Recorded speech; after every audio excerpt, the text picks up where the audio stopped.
A slide presentation by B. Nels, the 14th of November, 1974, at the Visual Studies Workshop, Rochester, New York.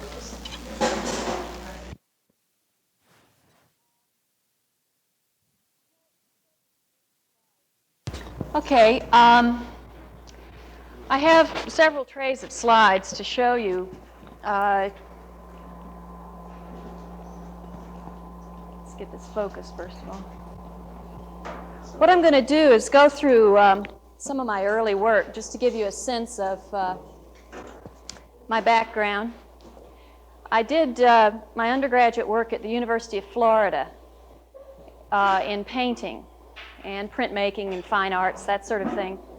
I did take a course in photography as a senior there because it was a requirement, and I liked it very much.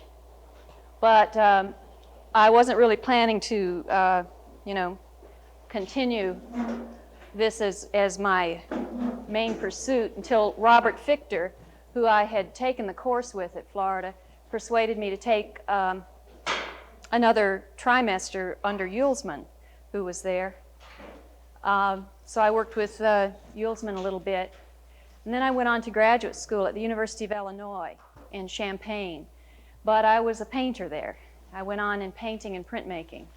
The photography that I did while I was in graduate school was almost entirely on my own. All I met was discouragement there.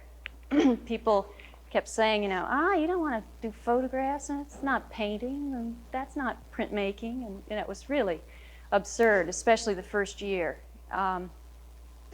But gradually, by just continuing to do what I wanted to do, people began to take it a little more seriously. And I did finish up my degree there in painting and printmaking, but I'll show you some of the work from that period. I painted with paint for quite a long time, but this particular painting was a turning point, and it was done my first summer in graduate school. I began to do fabric paintings, quilting the images together out of bits of fabric. This is about the right scale, as you see it. It's called a skirted garden, and that is a real skirt, and so it's human scale. And I noticed as people came into my studio to look at the work, they always lifted the skirt.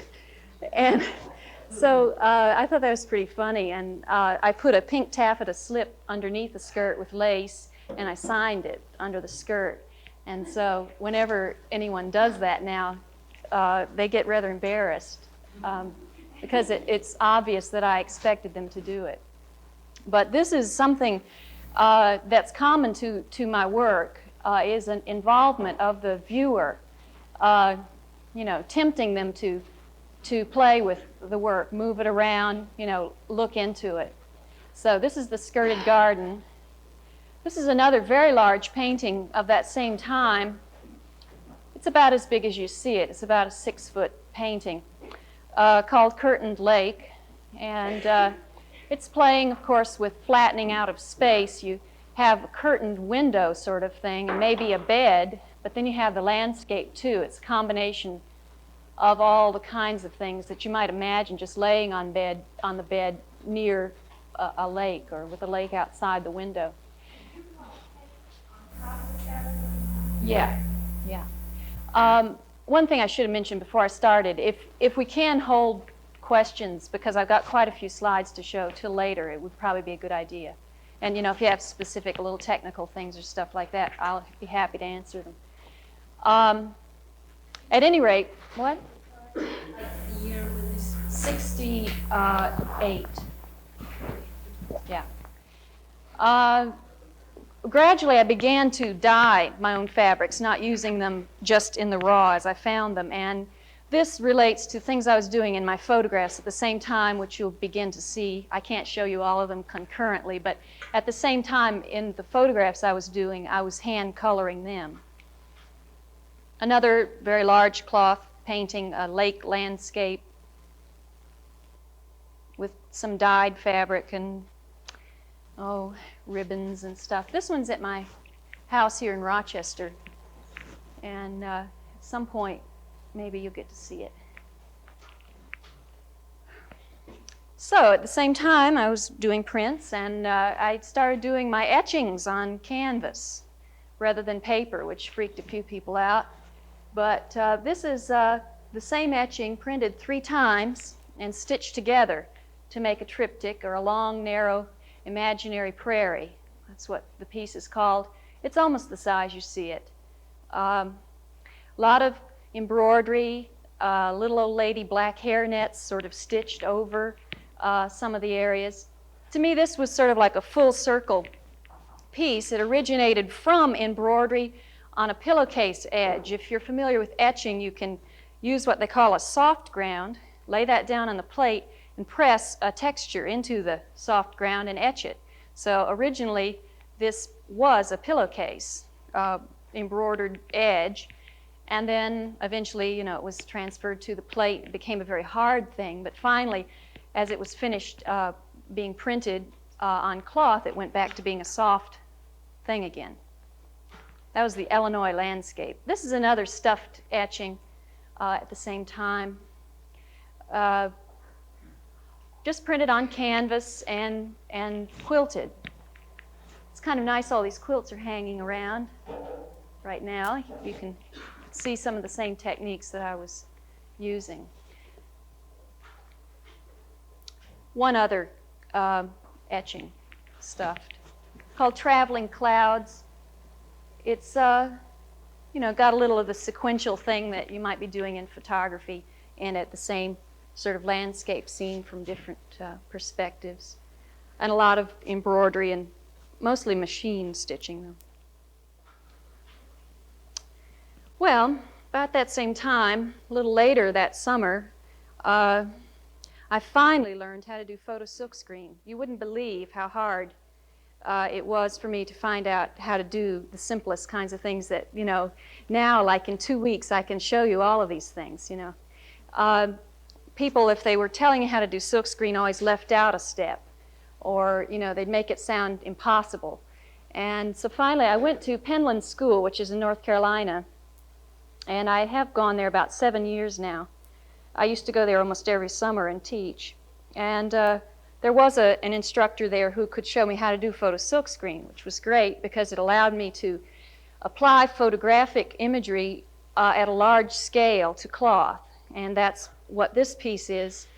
By using photo silkscreen on a litho plate, I was able to make a sort of bastardized photolitho, because no one knew how to do photolitho either.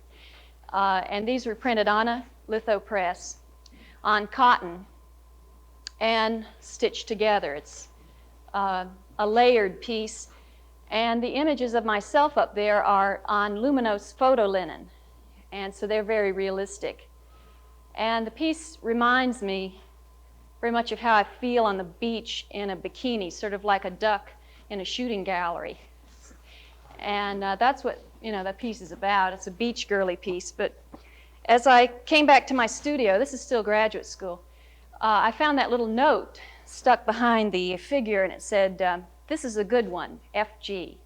And FG was an instructor of mine. And so I stitched the note into the piece. I really liked that note. And so it's part of the piece, and this is in the National Gallery of Canada. So from there I could take off, you know, knowing how to do at least photo silkscreen. And these are, this is a combination of silkscreen and those etchings, part of that etching you saw earlier, stitched together. It's sort of like a headboard, really, for a bed, but it's called Three Roads Not Taken.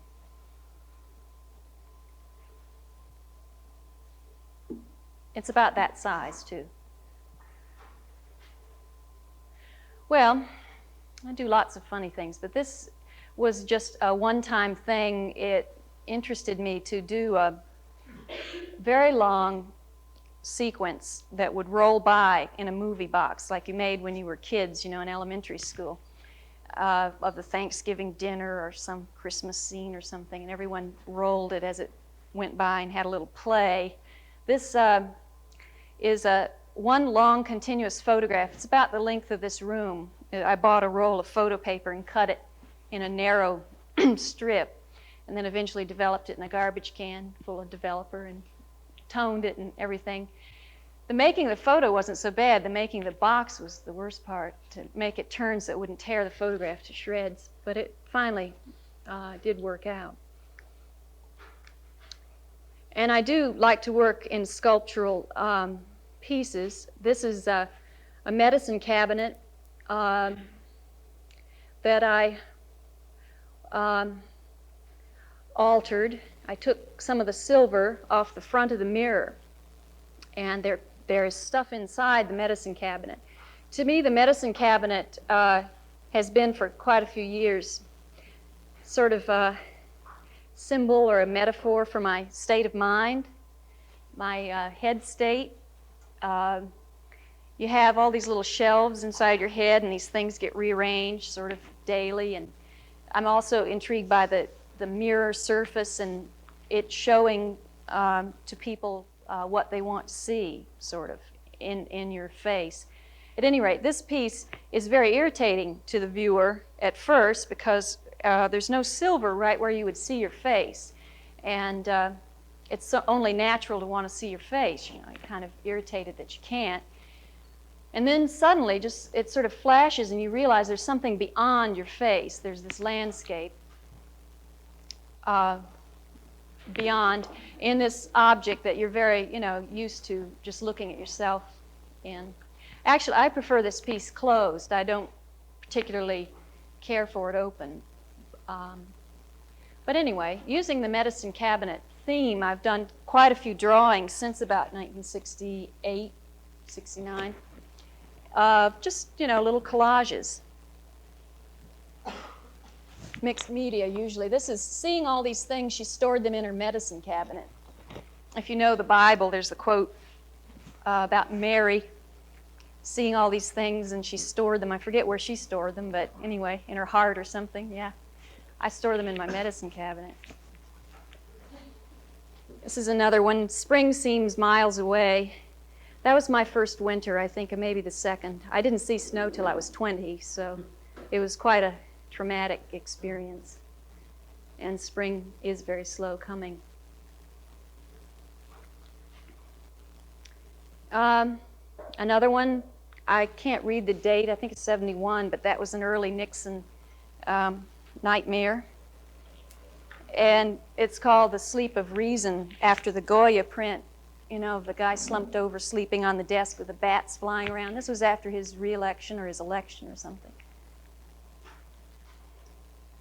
Another cabinet that was given to me and I decided to do something with it, it's the Birth of Venus swamp box. And I'm the Swamp Venus, born out of swampy lily pads and stuff down below. There's a plexiglass lake with velvet lily pads. And then above it are islands and clouds and things. If you saw more of my painting, you'd realize that at that time I was painting islands and maps and things. So this related a lot to some of the other things I was thinking about. I still have this piece. It was lost when I moved to Philadelphia. Went all the way to Carmel, California on the moving van. And they had it marked on my inventory as a badly scratched cabinet. And I thought, I'll just never see it again. But eventually, about 3 months later, I got it back. Another piece done with glass. I am very interested in mirrors, plastic, and reflective surfaces and that sort of thing. This is a swamp mirror, and it's sort of playing with our preconceived notions of space. You've got a horizon, and you've got the dead, and those are dead fish down the bottom. You've got dead fish which are under the lake, and lily pads, which are actually Codolith film lily pads, which should be on the lake. Yet we know a mirror is flat, so really it's all in one plane.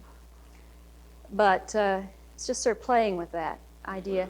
My cat really likes this piece because of the fish, dried fish. This is, let's see, this one is called Reflection Pool Table. And that's pretty much what it is. And I made another table which was long and narrow. It was like a long full-length mirror with trout swimming along and the reflection of trees in that for Richard Brautigan, for his Trout Fishing in America chapter where you could buy trout stream by the yard. And so I made him a yard of trout stream. Continuing the interest in plastics, this one also was done while I was still in graduate school. I started making plastic quilts that could be hung either in a window or in the middle of a room. This was just a real early one called Circus Day. If people wouldn't mind maybe not smoking anymore, I'm already beginning to lose my voice, and the smoke really does get to me. See, I think I have another plastic quilt. This one is a piece of plastic sky. I've also done a piece of plastic water called a fish tank, which you may have seen if you saw the Continuum 60 show at the Eastman House. That piece really irritated the guards because they had to sweep up under it every night. There was gravel and flock and stuff like that stitched inside, and people would play with it during the day, and it would leak out on the floor, so it kept the guards busy at the Eastman House. This piece and the fish piece were designed to fit in the windows at Light Impressions a couple of years ago when I had a show there called Plastic Mythology and Ecology Apology. And these were part of the Ecology Apology part of the show. There was a bit of plastic mythology, which unfortunately I didn't make a slide of, but it was the size of a full blanket, and it hung from the ceiling, and it was sky hanging from the ceiling, and then there was the image of myself in a star dress, also stitched up to the ceiling, and you lay down underneath it and looked up at the piece, and it was a plastic version of the Egyptian myth of the sky goddess Nut, who every night made it dark by lowering her body onto the earth. So that piece also hung in that show, and there was a little green grass mat under it, and people got the idea and lay down and looked at it, usually, without having to be told. Well, way back in 68 and 69, I was stitching my photographs together, little paper photographs. This was about the same time when I was making those fabric paintings. And I had been hand-toning photographs for 2 years before that with Edwall toners and different kinds of oil paints and things like that. So there must be, hundreds of little images like this from that period. This is watching TV from a pink cloud. This is the image I used on that Sky Goddess piece. This piece is called Morning, and the companion piece is Evening, and the face almost fills the frame in the evening frame. She's walked forward, in other words, and the landscape has changed color. This is sort of like the morning fairy, and the other one's the evening fairy. And this is also a humidity indicator in a room. It's a stitched photograph on top of another photo, and as the room gets drier, the skirt curls out further. And as it gets wet, the skirt relaxes, It's so annoying that photo paper curls, so I decided to make, a piece that took advantage of the fact that it tends to curl up.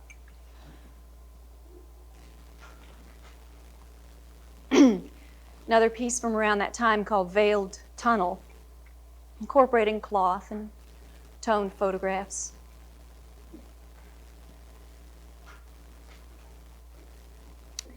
This piece is, these are all small. They're all about 8 by 10.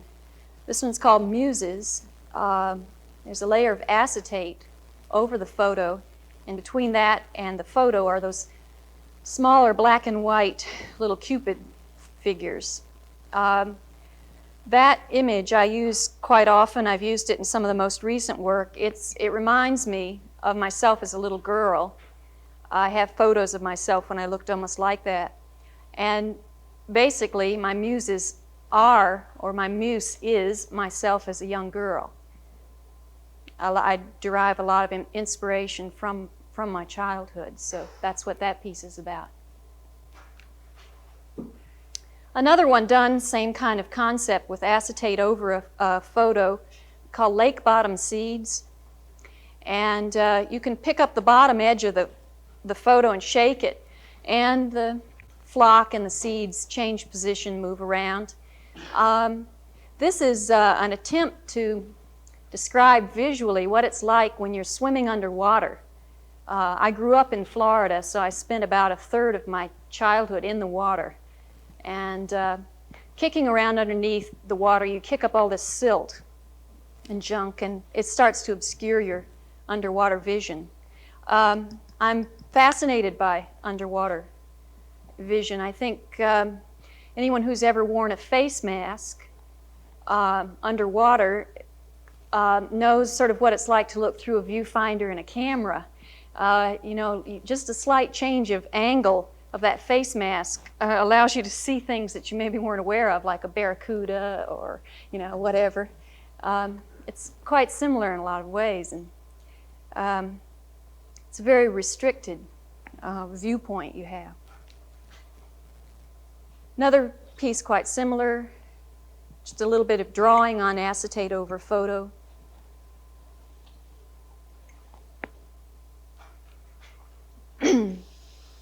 This is, oh, I forget what it's called, something about ostrich, blue ostriches or something.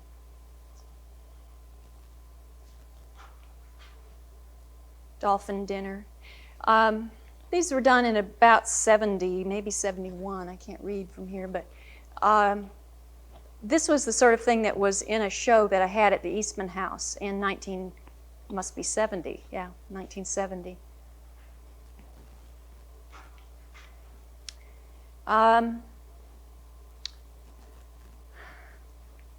This was later in that same year. This was the first year I was teaching.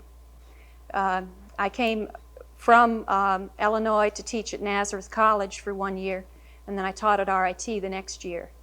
That was in 70 and 71. This is the beginning of an involvement with heart imagery, which came about when I suffered a very heartbreaking experience.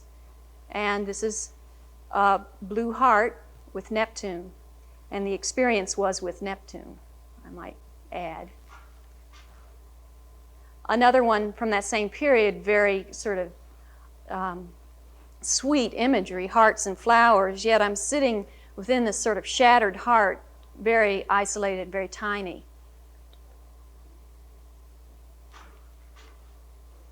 I think there's more about that a little later. I'm trying to group these images sort of by techniques as well as concerns and chronology. It's a little hard because I do all kinds of things to give you a clear background, but this particular piece was done with luminose photolinen, which was something I discovered late in my graduate school years, which enabled me, of course, to very easily put a photo image onto cloth because the luminose is pre-treated. You just enlarge on it and you know, develop it. Anybody can do it. It just takes a little money, that's all.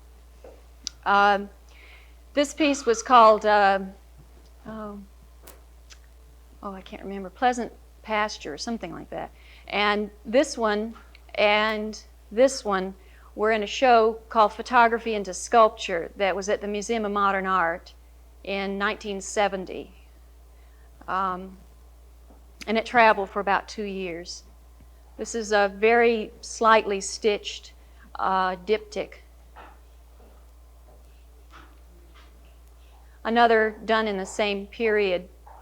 It's interesting, because two of those pieces were in the show at the Modern, for years people thought this was what I was doing.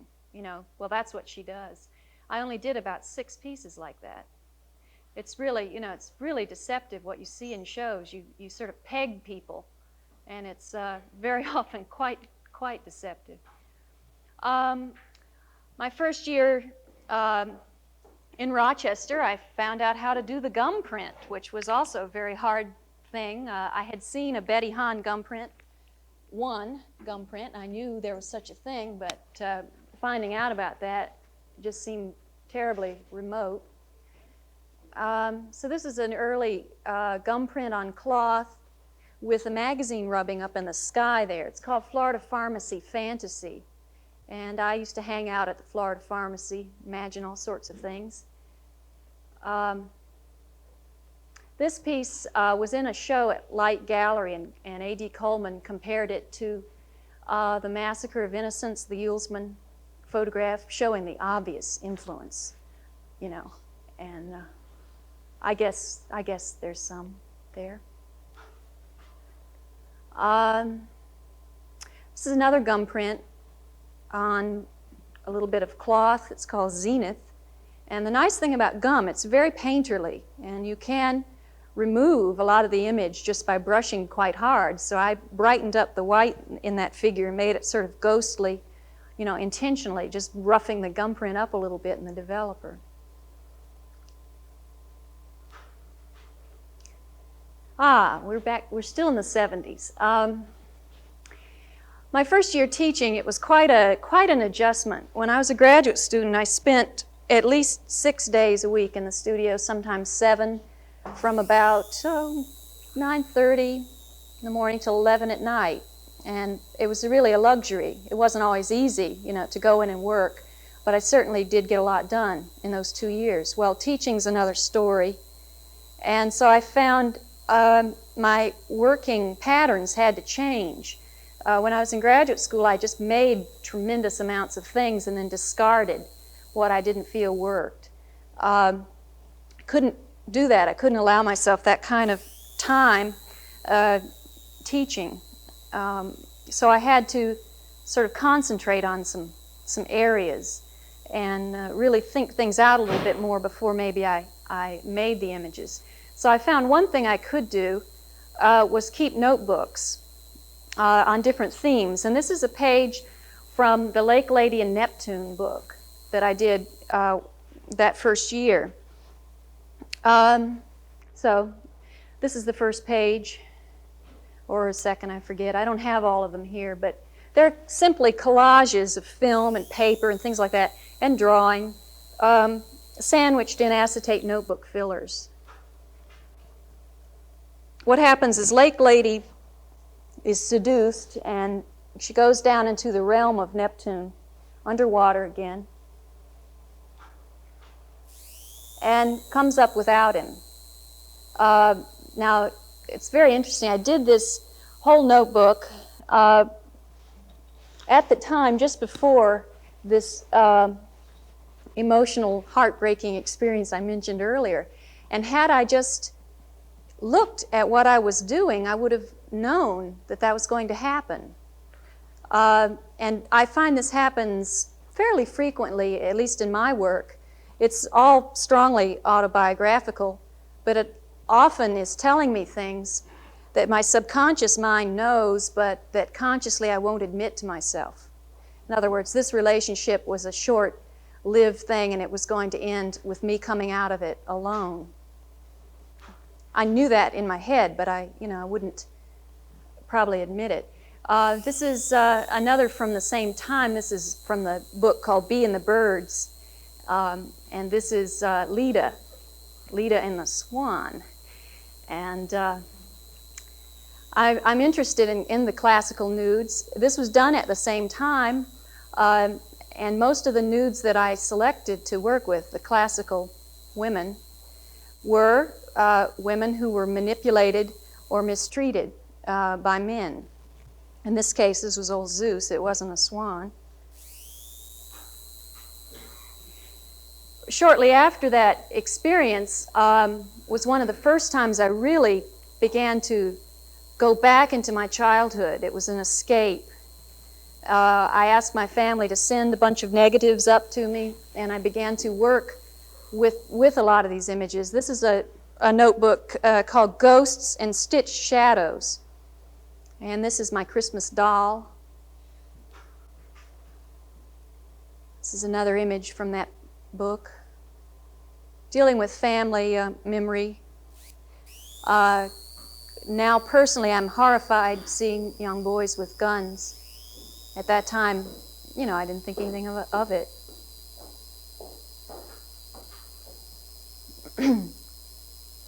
These are all, you know, just little fantasy collage things put together in books. Not really sequenced in any way. It was more sketchbooks.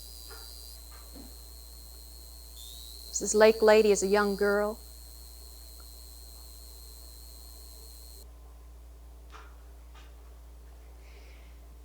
So, about that time, some of the more major things that I was doing were Rockland emulsion on canvas. This is a little more advanced, of course, than the Luminous, which you just buy all ready to go. And I got a little more ambitious, and I began to use this so that I could get a larger scale. This is on cloth, and it's slightly stitched and very romantic garden pathway image. I did do a lot of painting a few years before this piece of gardens. I feel that everyone is a garden of sorts. Some of us are walled, some are very formal, some of us are very practical sorts of gardens, vegetable gardens, things like that. But I see this as sort of a representation of an entry into myself. I suppose I think of myself as a formal garden, I don't know. Never really thought about that. This is another garden, my sister in the garden with bird baths. Very unromantic, kind of scary portrait of my sister, I think. And it's stitched between plastic, so it's very glossy, and contrast with the very romantic garden scene behind it. This piece was done about, a year after this piece, which is called My Sister in the Parrot Garden. And this one is pictured in Gasson's handbook in black and white and about 2 inches square.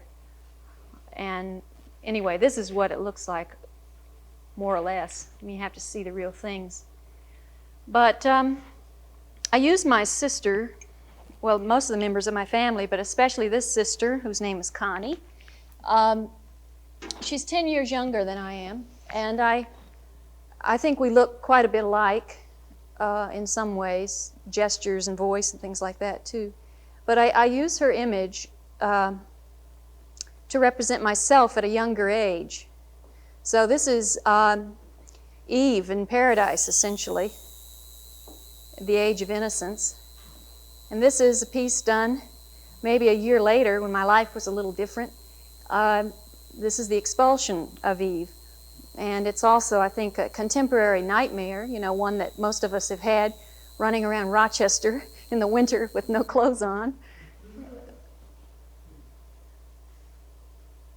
But these are those classical sorts of nudes. In other words, you'd recognize this if you'd seen Masaccio's expulsion of Eve, and you know, you'd know that was Eve if you'd seen the history of nudes. Another classic, Susanna. Susanna in a garden, surprised. I don't know if you know the story of Susanna, but she was just taking a bath, minding her own business in the garden, and a couple of dirty old men were spying on her, and then they tried to get her into trouble, saying she was trying to seduce them and all this sort of thing. It's a very funny story, but it's been painted by several of the masters, Titian and I can't think of the other guy's name. But generally, they include the dirty old men in the picture somewhere. In my version, you're it. And I think if you look at the real piece, yeah, the figure is very sharp focus. It's on luminous linen, but the background is on Rockland emulsion. It's pretty scuzzy, and it sort of has to me the out of focus quality of, let's say, if you just sort of parted the bushes, you know, and you were zeroing right in on the nude, and she's looking pretty startled. She sees you. So that's my version of that story. Now, a great big jump. That's the marvelous thing to me about photography, and why, as a painter, one of the reasons I was so intrigued by it is the believability, like you can put yourself anywhere. This is my Ascension from the Last Supper. I have one that I prefer, which is me photographing the Last Supper. I have my little Yashica camera that belonged to my father. That's the camera I used for most of my work. And they're all gesturing, trying to get me out of there. This piece was done at a time when I had borrowed a half-frame 35 millimeter camera. Before that, I had always used, like I say, my father's 2 1/4 camera, and that limited things that I could do. For instance, with 35 millimeter, of course, I could build little still lifes and focus a lot closer than I could with the 2 1/4. I think that equipment can be a limiting factor. I'm not an equipment freak, that's for sure, but I do think that if you've only tried, one type of camera, you might just explore a bit and see, the different qualities, different types of things you can do with different equipment. I only worked with these images for a short while, but made lots of little still lives. This is within that swamp box that you saw earlier. By that time, Venus had curled up a bit. So these are all tiny. They're hand-colored and stitched down onto the board. And the heart attack. This was done in '72, and it became part of the name of a show that I had at Light Gallery, and I guess it was May of '72, called Heart Attacks and Photo Fantasies. And I would say that these are the sort of culminating pieces of that period. I finally worked out a way to heat seal plastics that I could include liquid. And this is a rainy day heart, and that's really water in the heart. And if you rock the piece around, it beads up on the plastic, moves around. And to me, the imagery is very much like the way one sees with tears in your eyes. At any rate, later, I decided to do a Kool-Aid Heart series. And I did. And there were 8 flavors. And they were mounted in plexiglass frames about 3 inches apart. And the piece was meant to be seen as one image rather than single images. And what happened, when you walked down the wall where these Kool-Aid Hearts were, these eyes started to follow you from behind the hearts. I used images of my sisters, I have 2 sisters, and myself at different ages, and I think there's enough family resemblance that it gets kind of strange. You kind of start thinking it's the same person, but you're not really sure. I do think that the Kool-Aid Heart is sort of one of my metaphors for being young. And this is what happens to your Kool-Aid Heart. We'll go through.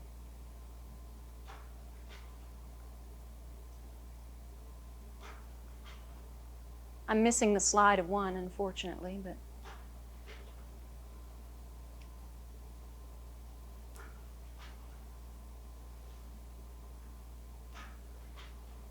now this was the last image, and by the time I hung these up at Light Gallery, this Kool-Aid Heart had dried up, which I thought was very appropriate, and so I left it dried up. That's what happens, when you get old. Either your Kool-Aid Heart dries up or it breaks. And these 2 were in the show over at the Memorial Gallery. I did make a pair of hearts one time for a faculty show we had at Tyler, where I taught for 2 years. And I went to the opening, and they had both burst, and they'd run down the walls and all the way down into the floor, big pools of Kool-Aid, and actually it's colored water, but a lot of the instructors were outraged they thought I had done this on purpose, to sabotage their new gallery, and it was really very funny. What it was someone just got overzealous, punching the plexiglass frame to see if it really was liquid, and they burst, broke my hearts. So this was a really sort of turning point in my work. I must say, you get a large show in New York together, and you do want to sit back and sort of think about it after all that. I had a show in May of 70, I guess it was. Oh, no, I'm 72 or something like that. Anyway, about this time. And it had 40 major pieces in it, and I sort of wanted to rest and maybe not work like that anymore for a while. So I went out to what was the center of the eye in Colorado for the first time to teach. And while I was there, the camera I had borrowed jammed, and I decided not to force it. And I had a really super cheap Instamatic that someone had given me. It's a little 3M sort of box. So just for the hell of it, I started playing with it, and I really was very excited by the prints. I hadn't felt that way about my photographs since I was a kid, like 13, like when you get them back from the drugstore. And so for the first time in almost ever in my adult life, I started just printing them and leaving them as they were. So these are a few from Western July, and I only picked about 10 images out of about 30, I guess, that I did. And I have a little book that I made when I came back with me. I have several books that I'll show you after the talk. Anyway, these are some of the earliest Instamatic with the plastic lens prints.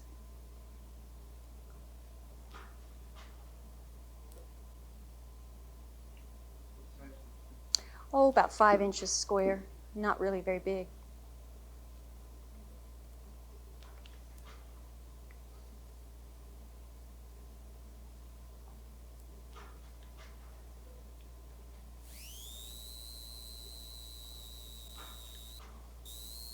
That's Alex in the front, by the way. Sacrificed.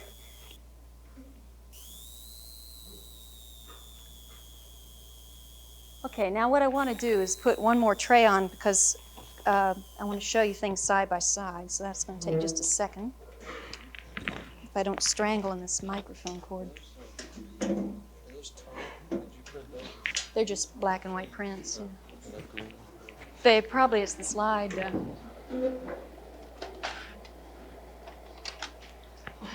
Either the lens.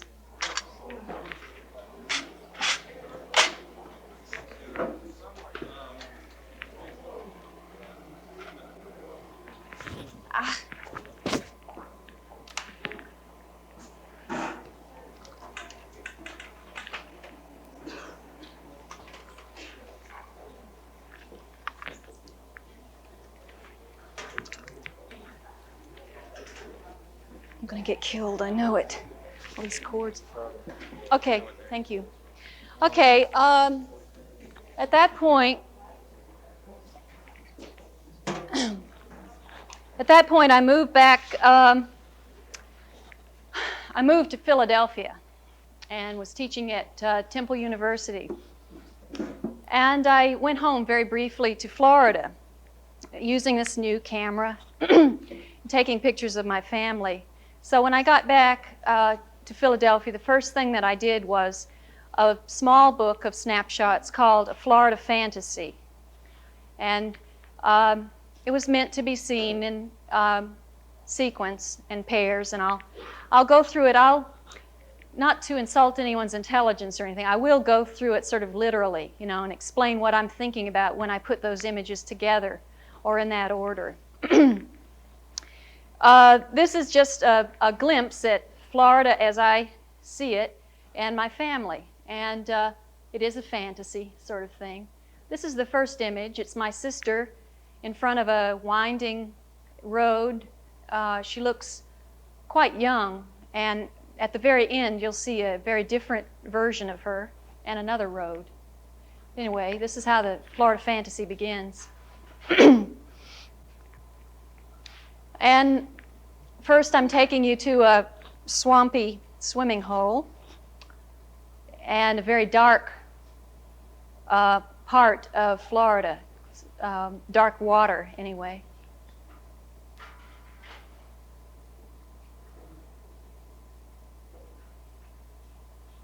My brother, who's there, has a theory that because the water seems black, the land developers haven't screwed up this part of Florida.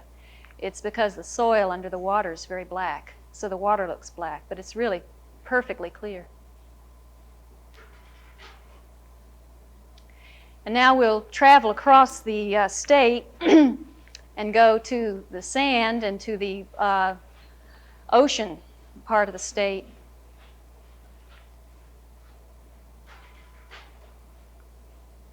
And certainly much more sky in this part. Study the face on the lion. And then as you turn the page, look at her face. Those are the sort of intuitive things. I hadn't recognized that myself, but I knew I wanted those prints in that order. And then at one point it came to me in a flash that even the post in the print takes the same place as the tree and everything. They're little formal kinds of similarities.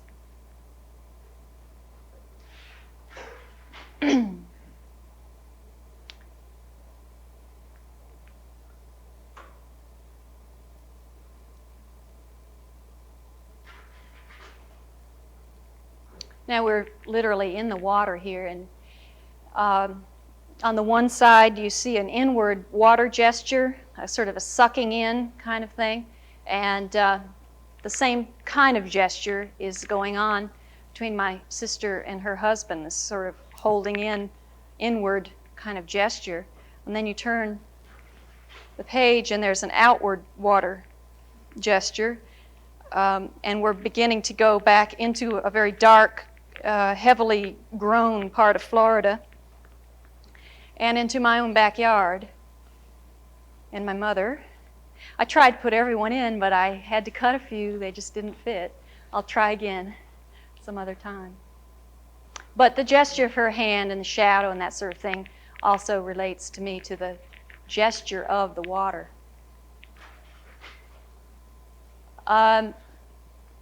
Very dark print of myself with bottle caps in my eyes, very much like a blind prophet, or just sort of signaling you that we're going into my head. We're certainly not in the outside world anymore. And real swamp.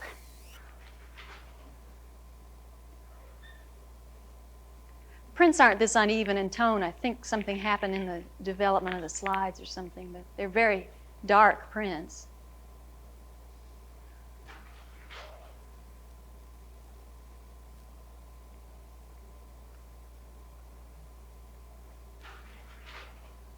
And this is how the Florida Fantasy ends, and you have my sister in front of a road with a palm tree down the road. I've always loved the Wallace Stevens poem about the palm at the end of the mind rises in the bronze distance. I can't imagine not having a palm at the end of my mind when I, cut out. At any rate, that's Florida Fantasy. When Harold Jones saw this, he said, it was Florida Gothic. And someone else saw it and they said, no, it's Florida Gossip. So, anyway. Shortly after that, living in Philadelphia, I did this sequence which is in The Woman's Eye, which I call Escape. And living in Philadelphia that summer, I had moved into an apartment building, which is a new experience for me. I'd never lived off the ground. And I was very unhappy. There were a lot of things about city living that didn't appeal to me. And I realized in my photographs I was dealing with escapism. dreams, fantasy, really heavily. So I thought, okay, I'm going to try the next sequence that I do is going to be called Escape, and I'm going to just try to confront this. So I probably printed about 70 prints and picked, I think it's 11. And these, of course, are the ones that Ann Tucker used in The Woman's Eye. I'll go through it. If you've read the little section in The Woman's Eye, it's done very literally, but I think pretty well, descriptive of what this is all about. The first image, of course, is symbolic of escape, a bird in flight, taking off. But it also has some of the images that you've seen before in my work, the palm tree, which is a reference to home, and even the cloud shape that I've used in a lot of the work. So it's sort of a combination of little symbols of my mind and a bird getting away from it all. Then you turn the page and you see the building that I was living in, which does look very much like a prison. And the window in the room where I lived with trapped birds that couldn't fly away, and that same cloud form, but plastic this time, caged birds. And then there I am in front of those birds, dreaming, sleeping, fantasizing, whatever. I find that when I'm going through really heavy emotional kinds of things, I tend to sleep a lot. That's my way of kind of getting away from it all. When I find I'm really sleeping a lot, I get worried. At any rate, across the page, one form of escape through another element rather than air, but through water, a dive. What a marvelous feeling. And then a mirror with a little echo of those palm trees, a little echo of home, and then an actual airplane flight going somewhere. To me, the mirror, can mean an awful lot of things. And if you've seen the way that Cocteau uses it in Beauty and the Beast and Orpheus for people to go places through the mirror. So anyway, I'm getting out of there. And symbolically on that bird, I'm coming in for a landing somewhere. And the real purpose of my flight, and there was a flight during that time, was to go home for my sister's wedding. And so literally there was something happening, but symbolically I'm using the picture of her as a bride as another symbol of escapism. Don't feel that's true in everybody's case, but I think it can be really true. A lot of times people think that's a way out, especially young high school girls. And I'll get married, I'll move away, be different. So you have the bride, and then you have the child, and then you have the new house, a different kind of house, and certainly much warmer surroundings. And literally that is what happened. I did move from that sort of prison-type building to this house. Also, other little things, the reason I picked certain prints like the rib cage on the little girl, you have to see the real prints to really make it out well, but it's kind of curved and there's a little notch between her ribs. And then if you look at the gables on the house, you have the same pattern happening there. So they're very similar in form. I think Ann Tucker mentions that this little child is sort of like a fairy, a magic fairy, sort of taking you from one space to another. And I would agree that she functions that way very well.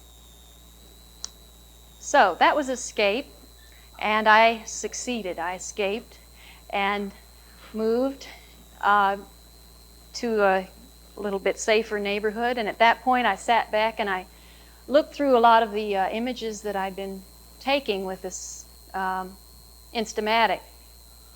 And I noticed I had been dealing with the elements quite a bit, events in the sky, events in the water, so forth. So I decided to pick images and make a couple of little series.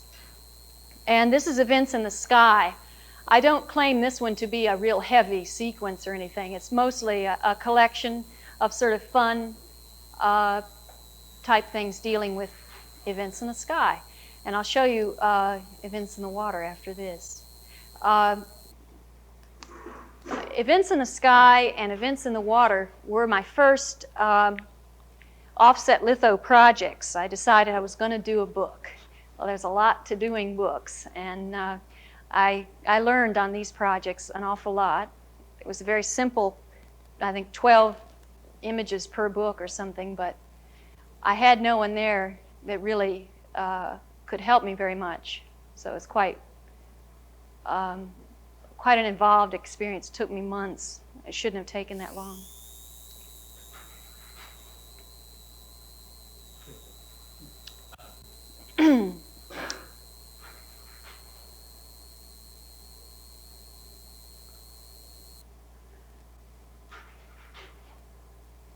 So those are the events in the sky, and this is these are very dark. I apologize for that, but these are the events in the water. And this one image and the last image in Events in the Water I took when I was 13 with a red plastic camera. And I think it's very appropriate that they should, end up with the other images that I've done with plastic cameras since then.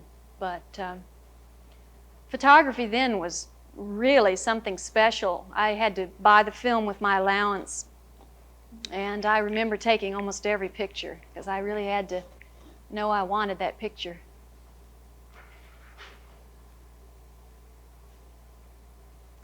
That's Alex again, up to his ears, as usual.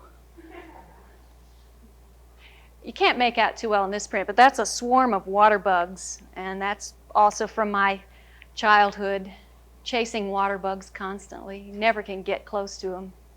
They swarm off as soon as they see you coming. Ah, nice thumbprint, something.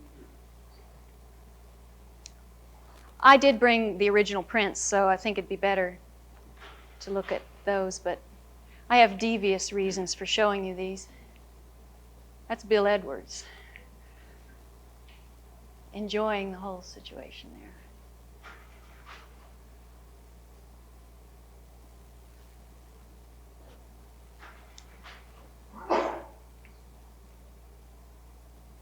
Again, my interest in underwater, overwater stuff. This underwater one I didn't take with the Instamatic. I cheated. That's one that my father took. It's a family snapshot through it like a glass window in a swimming pool. That's me and my sisters.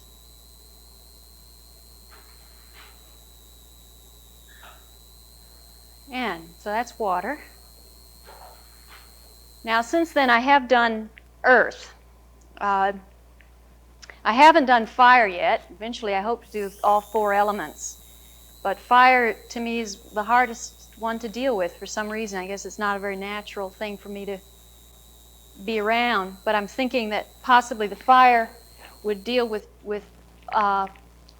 children and guns. It's going to be a fire and firearms sort of thing, a violent kind of group. But this is earth. It's called Feasts and Feats, like feats of magic. It's a celebration book.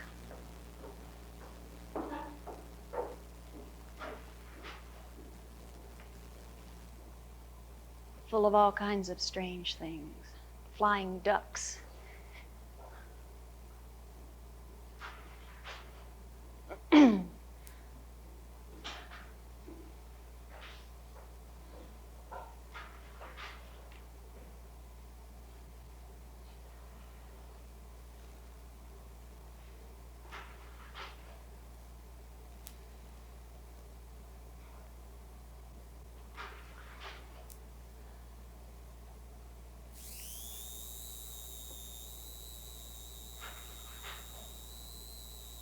So I think that's the end of the paired images, if I'm correct. So watch your eyes. You're going to get hit with flashes.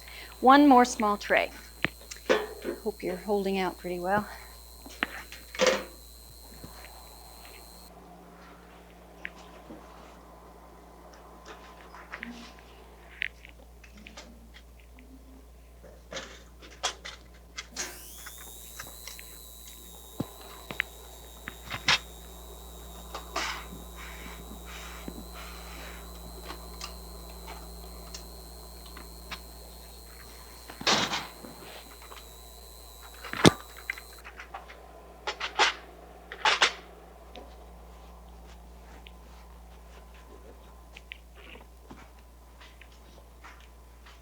Oh, that's not a good one.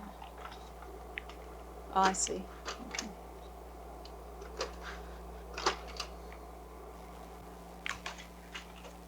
Well, let's see here what's happening. Oh, okay. This is something that's very hard to make slides of. But after those snapshot books, I decided to do some more ambitious projects dealing with my mother's poetry and my imagery in book form. And you may have seen these books. I've got copies with me. The first one I did was called The Imaginary Blowtorch. And it's a pretty ambitious project. I went to the printer. I had made all the halftones, that sort of thing, myself, and stripped them up and done all that. And then I told him what color ink I wanted things printed in, and he did the offset part. And then I took them back to my home and did a lot of silk screen and assembled these books by hand. I'll read a few of the poems because I think they're important. Because you'll see that we both deal with very similar imagery. The dream that started it all again. Just before day, I dreamed myself beside the sea. A wave broke and went out, leaving a pair of footprints, but I was tired and lay there on the sand at quite a distance. Another wave rolled in and out and left a pair of shoes that fit the footprints. I smiled and waited, thinking to see who wore them, but the waves would come and go and the shoes stayed there. Curious, I went to see those strange small shoes. It shocked me wide awake with no breath left. They were my shoes. The left was smaller than the right. No one could wear those shoes but me. Before that dream, I had never once thought how much mine were like the sandals of Hephaestus, that lame and careful craftsman without whom even great Achilles would not have had a shield to ward off death, as long as man's strength serves. And so that day I found myself a pen and stole some time, and once more went in search of words. The book begins with dreams.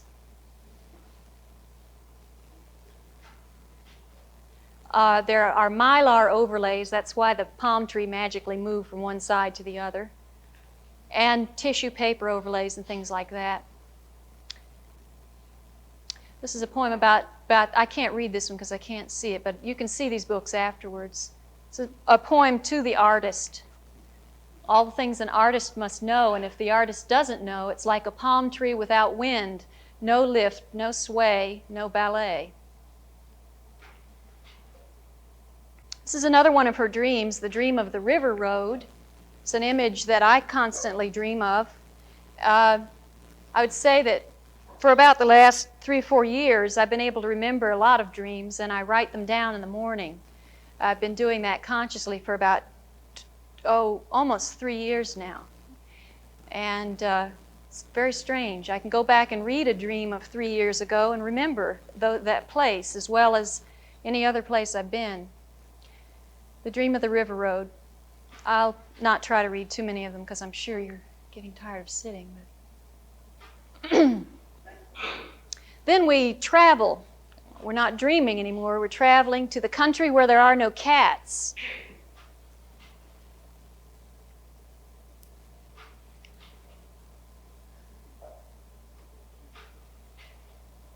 And to a place where they make living fences. These are both South American countries, places that my mother has traveled.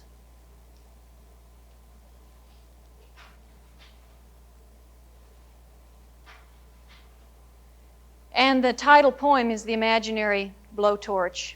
It's always 3 a.m. in the clearing in the briar patch of the mind. One-way tunnels lead out all around, converging on another clearing where something monstrous sits, waiting. It is the swallowing woman, the one who will not die. But you know this, and so you say to your other self, the earned companion, the listener who always gets the point, a tough character if there ever was one, out with your imaginary blowtorch now and burn those tunnels shut.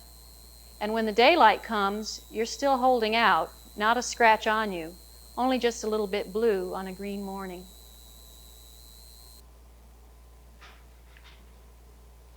The Woman with the Iron Desire was printed in the Woman's Eye.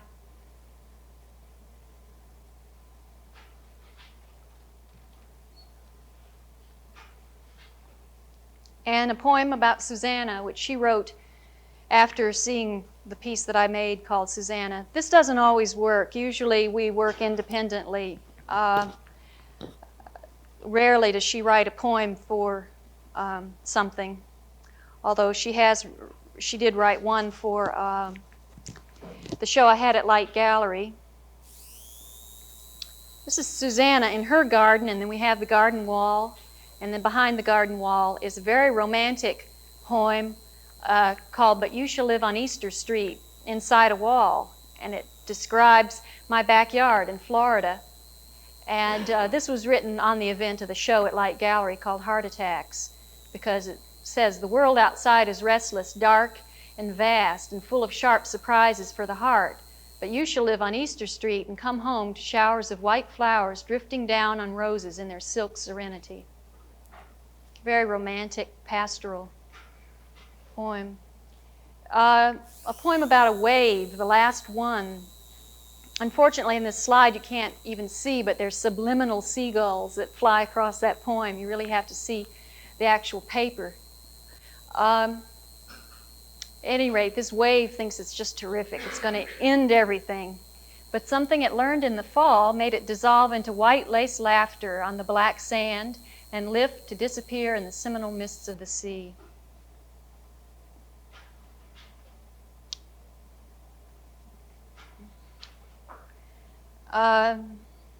Unfortunately, I can't remember corners well enough, but it always makes me very sad. It's the description of my grandfather's death, and how our squared lives keep rounding into circles. It's a beautiful poem. And that's the end of the book.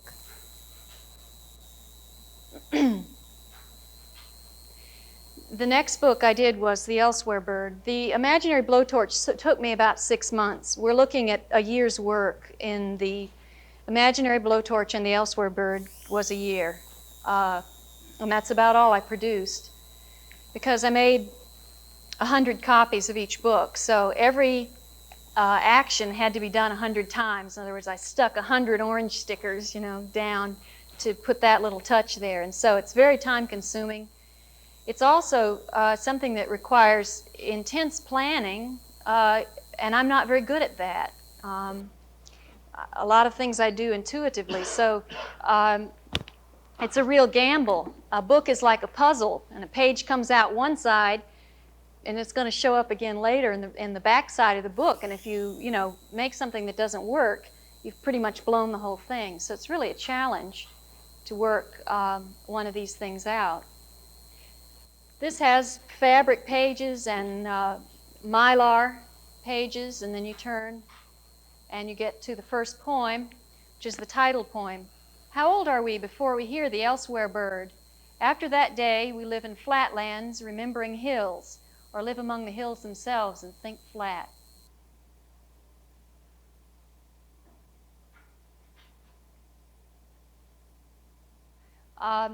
Things happen in this book. For instance, the page that I'm touching there in the slide is fuzzy.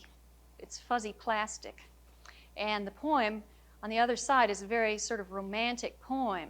And when you turn the page, you get a very slick side to the plastic, a harsh mylar, and a very scary, cold poem. So I'm trying to make the textures work with the words as well as the images.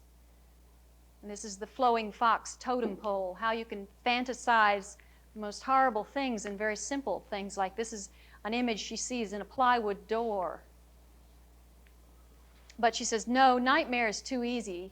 The trick is, and always has been, to grow a beanstalk out of hell and cope with a giant at the top. It's easy to, think bad things. This is Key Largo Skies. Half of this book is divided into events in the sky, basically, and then we get to the other end of the book and it becomes a water book. But this is devoted to the skies down near the Florida Keys, where they have hurricanes ripping through and all kinds of things. It's very subtle. You'll have to look at the real thing. But there's the lightning bolts and stuff described in the poem. The central image is called Santa Fe Lake, which is the lake I grew up in. Very romantic poem. A poem about the 12 gargoyles. This is a real space in Gainesville. It's the ceiling gargoyles in a, well, it used to be a church, but now it's an auditorium. And each gargoyle is trying to save the world, but it's wooden and it can't say anything. It's a very interesting poem.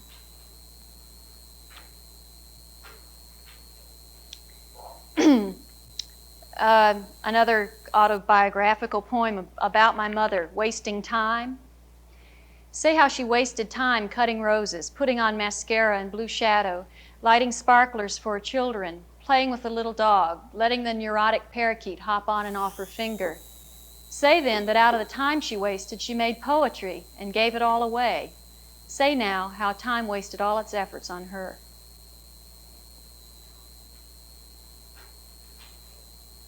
Really hard to see this one. This is my little subtle lily pad section. It's a description of how the fish see surface, from where the fish see surface. So it's an underwater image. From where the fish see surface, it looks like stretched, thin, shining plastic threatened and pushed upon by undulating air.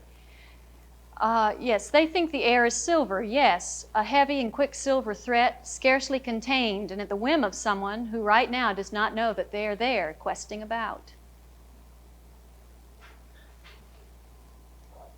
So the lily pads begin to grow and it gets very full of lily pads. And then there's the chant of your Jamaican Rainbow Springs underwater boat trip guide.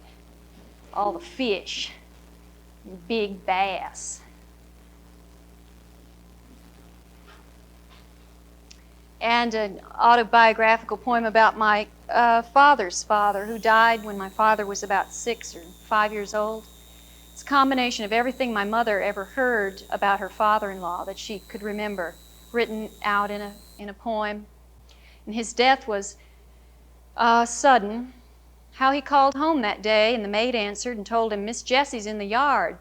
And he said, "Oh, don't bother her then." And he put down the phone and he put his head down on his desk and died. And then the mockingbird sang all the louder. He died at about 32. And these are their family snapshots, he and my grandmother. This is about a magic space. If you've read The Poetics of Space, you know a little bit about what attics can mean. And it's about the attic in my mother's house when she was a little girl, which is now a parking lot, but that attic exists in this poem and in my head and her head, and so it's still there, descriptive of what the attic was like. And it was the womb of the mind where the imagination flew together and was formed like the film of a blown dandelion bloom run backwards, which is a very cinematic vision of your head coming together. Good fences. Again, we've hit the shiny mylar and like a real literal kind of fenced-in barrier, and you have the very shiny, harsh plastic protecting this very romantic image, and there's the fuzzy side of the plastic on that side. So the garden is sort of, again, encased in a very romantic texture. And the last poem in the book is Daytime Nightmare, talking about riding down a highway and not daring to cross the yellow line, being super conscientious, which is what I tend to be. It's absurd sometimes, the things that you won't do because you were told not to. Will I ever break the back of this afternoon? I who have never crossed yellow line when on my side, never. So, that was, pretty major amount of work. Since then, I have done 2 children's books. A is for Apple-Biting Alligators, and The Nymph of the Highlands. Both of those are in the Research Center, or Joan can show you copies. The Nymph of the Highlands is a story that my sister Connie wrote when she was about 13. It's really a beautiful creation myth. And I'm attempting to do some really nice things for children as well as adults. And those books are for children of all ages, though. So, before I left Philadelphia, this is the last bunch I'm going to show you. I had a lot of press sheets left over, and I couldn't bear to throw them out. So I gave them to a student of mine who teaches in the public schools and said, you know, give these to the kids and let them make books. Well, they didn't have enough time in a class period to make a book, but they could make drawings. And these are some of the drawings. They're just beautiful. And they loved it. She said they would sit, get really excited, and then they'd start drawing. And she says, one little boy said, "Oh, I'm just so happy, I don't know what to do." I guess that they'd never been allowed to draw on photographs. Books and things like that, you don't draw in. It's curious to see, to see the kinds of things that they do. Like most of them were disturbed by that fish head being cut off, and the majority of them finished that fish head. They couldn't leave that cut by the frame. That one's so beautiful.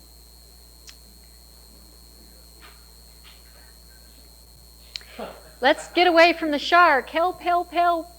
This is my shark. It has a pointy nose, and I put the other half together. This is a windmill and a house. Isn't this beautiful? Now, most of the students were black, and you see very often the colors of the sort of Afro-American flag brought in.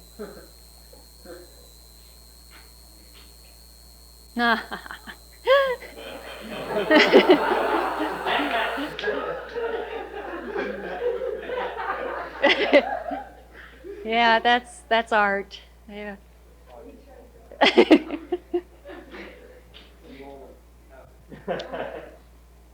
Some very sophisticated connections, like pulling the two pictures together and putting them in one space and then putting something out in the space in front of them. These were 9-year-olds. I don't think I mentioned that. 9-year-old kids.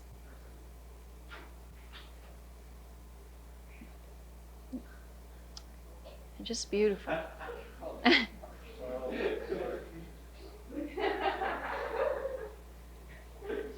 Fishing off the edge up there.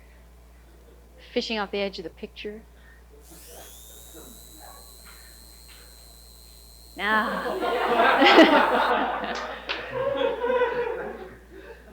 Oh, that's just too much.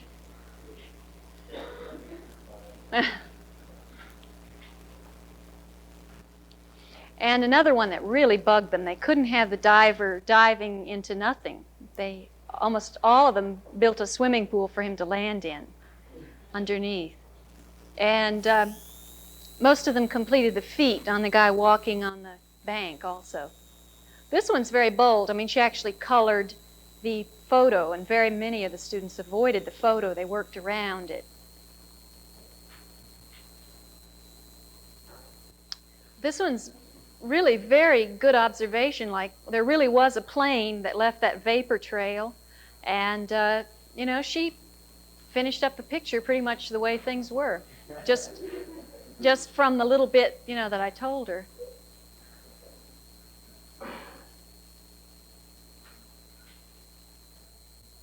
I like the way he is in the water. I like that water and how he is in the water. I like the trees when they are in the water. I like the flowers.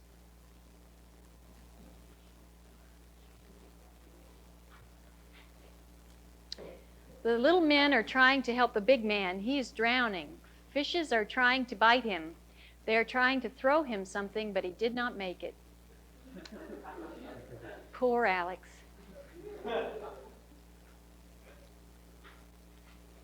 This one's a beauty. It's really hard to make out, but try. There's a hammerhead shark coming in, and Alex has his arm raised with a dagger. And below are these sweet little fish, and then above are these little birds singing notes. They're just beautiful little birds. And they're totally oblivious, to the danger This hammerhead shark. Now, she was very frustrated because she got a bad press sheet, one that had been through the press several times. The lady's trying to drown people in the water. She killed 6 people and hurt 10. She was sent to jail and was soon set free. That's the way it goes. The people in the pool got out, and they went into the house to dry out, and they forgot to turn the oven off. And when they went out, the oven blew off, and the house caught fire, and they all burned or something. Really happy. And, but I guess, you'd be sort of frustrated, too, if everyone else got a picture and you got 2 black squares.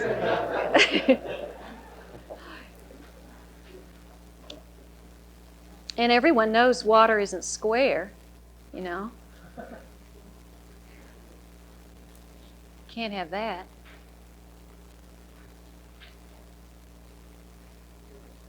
That is just impossible for me to believe that's a 9-year-old, but because it's so stylized, very strong thing.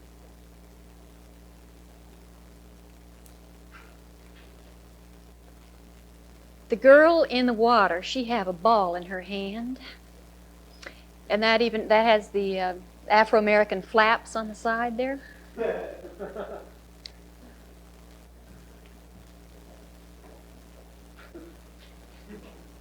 This is the way to do it. It's true. Those 2 boogalooing. I don't know, maybe they took off on the position of the dogs or something. I don't know how they, got that out of those pictures, but they're little lightning bolts and rain.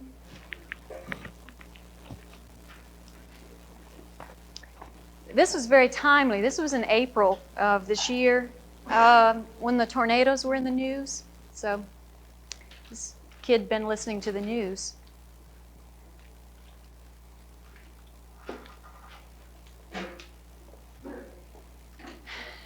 The girl down there saying, "What a beautiful tree."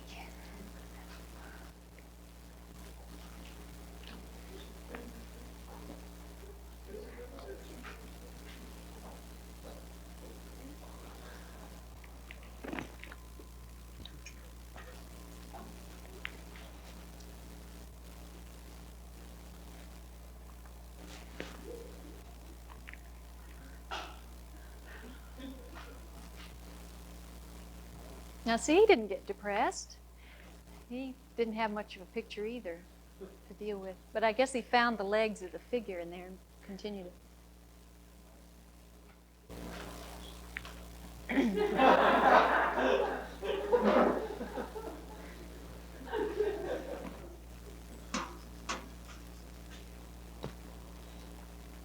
My story. I know you see a lot of people and it looks like summer and you can see the chairs and a lady laying in the water. Bill wouldn't like that. And a person diving in the water and you can see the ground. The End by Robert Atkinson.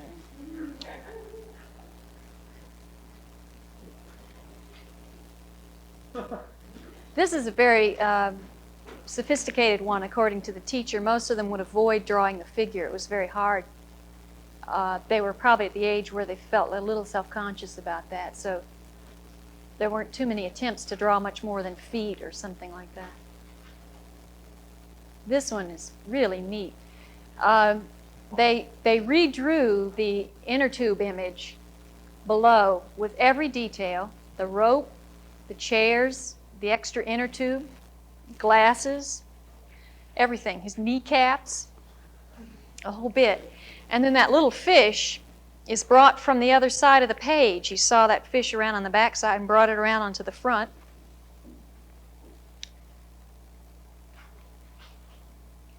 I just love this one. This may be the last one, I'm not sure, but this little figure tugging at the other one's sleeve. They both have wraparound sunglasses, and the little figure there has a little bit of the sunshine.